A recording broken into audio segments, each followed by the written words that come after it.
aretin-kibo trangana zany dia na le tsy fahazakana sakafo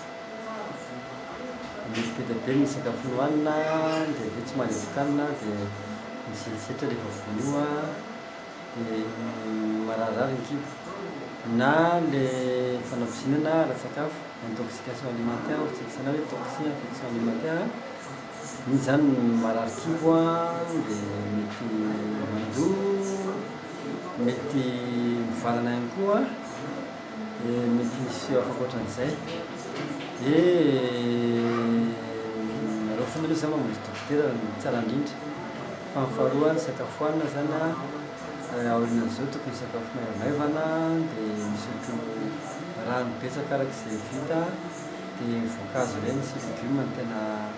fihinana mba hanadio an'izao anaty ohatra hoe varivarosoa ohatra fa tsy mihinana hena betsaka ny atody koa tsy atao betsaka ny menaka tsy atao betsaka fa atao kelikely daholo. Mitazo moa mafana ny andro zao betsaka moka dia atony koa zany mitazo ohatr'izay satria zao fotoana mahabetsaka moka ny vombotsaka tasika dia ny fiarovana zava-dehibe amintsika aloha zany ady amin'ny tazo dia ady amin'ny moka totofany rano miandrona manodidina ny tanàna ireny satria amin'ireny moka manatody rehefa tsisy rano tsy afaka manatody mihitsy izy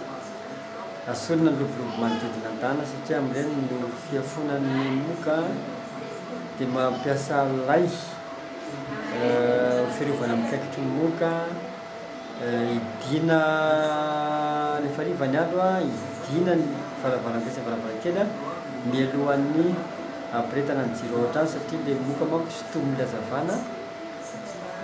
dia avy hatrany dia mamonjy dokotera vao mahatsiaro manavo satria ny fisehoan'ny tazo dia fanavina aretinandro manaikomana rerazeraka fa tsy hoe rehefa manavo kory dia tazo daholo